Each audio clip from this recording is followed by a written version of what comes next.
Oh. Hey. Guess what we'll talk about today?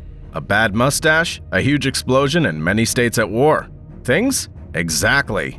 The Second World War. Today with Jeff, we'll go into more detail about how it began, the main protagonists, and periods. Let's start right away. In what period did the war break out and which states were involved?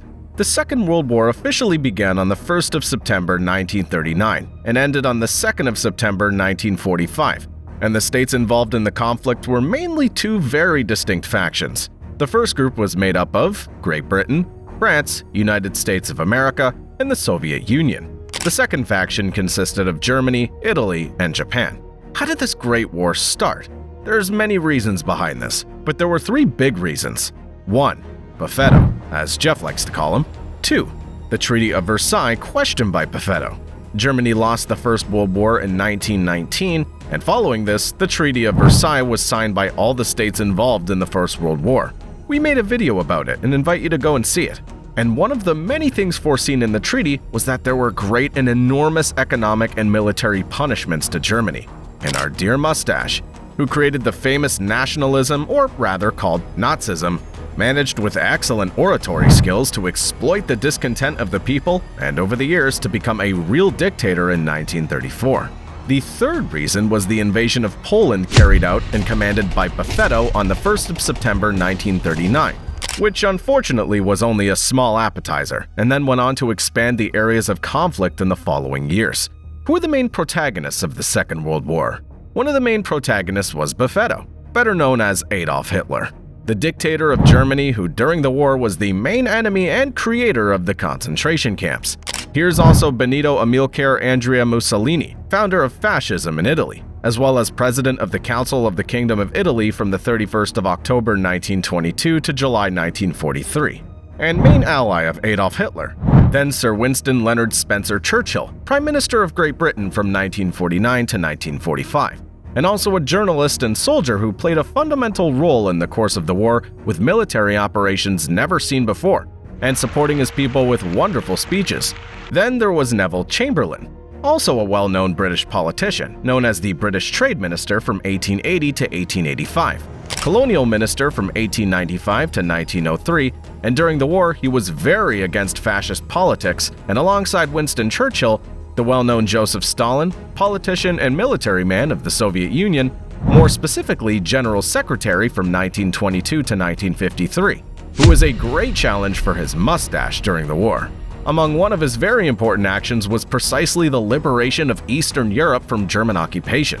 The very famous Franklin D. Roosevelt, President of the United States of America from 1933 to 1945, with his optimism, his calm, and his ability to judge, played a role of great importance in the grandiose development of U.S. military power, and the last main protagonist of Showa Tenno, the Japanese emperor from 1941 to 1945, who was alongside Germany and Italy and introduced himself on December 7, 1941 with Operation Pearl Harbor, when Japanese naval and air forces attacked the U.S. naval base in the Hawaiian Islands.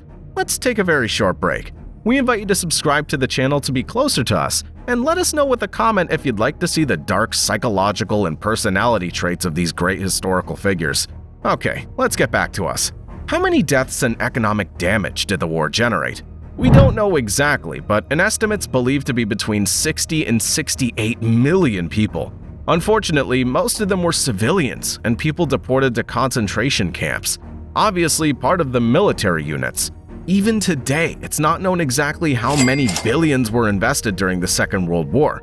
Jeff falls in love as soon as he hears about money, but we know that many countries at the end of the war will have huge sanctions, just like in the First World War. Here's some examples, like Italy, which had to pay $360 million, of which $100 million to the Soviet Union, or USSR, $125 to Yugoslavia, $105 to Greece, $25 to Ethiopia, and $5 to Albania. And of course, Germany, after losing 2 world wars, were unable to repay the money as they were in a lot of debt. Did the war bring only harm or also benefits? Luckily, it's also brought many benefits to the world. You happy, Jeff? Many of these benefits were in the technological and scientific fields. For example, the invention of radar and rocket technology advances, which we'll cover more shortly. Other wonderful discoveries were made in medicine, specifically in surgery and the production of antibiotics, due to the many wounded during the war. Another fantastic choice was the creation of the UN organization, a world organization with the aim of preserving peace, human and economic rights. Another big step forward was also to include women in the workforce, because they demonstrated that during the war they would be able to do jobs and roles that were predominantly male at the time. So all in all, the war did not only bring destruction, but also excellent growth. How and why did World War II end? There are two, or rather 3 reasons. 2 of these are called the first Little Boy and the second Fat Man, which were 2 atomic bombs launched by the US military. The first was dropped on the Japanese city called Hiroshima on the 6th of August, and the second, Fat Man, was dropped on Nagasaki on August 9, 1945. This event forced the Japanese Empire to surrender on August 14, 1945. The third reason for the end of the Second World War occurred with the invasion of Germany in 1945, where the Allied forces, namely the United Kingdom, France, the United States, and the Soviet Union, together attacked Germany without leaving it a chance.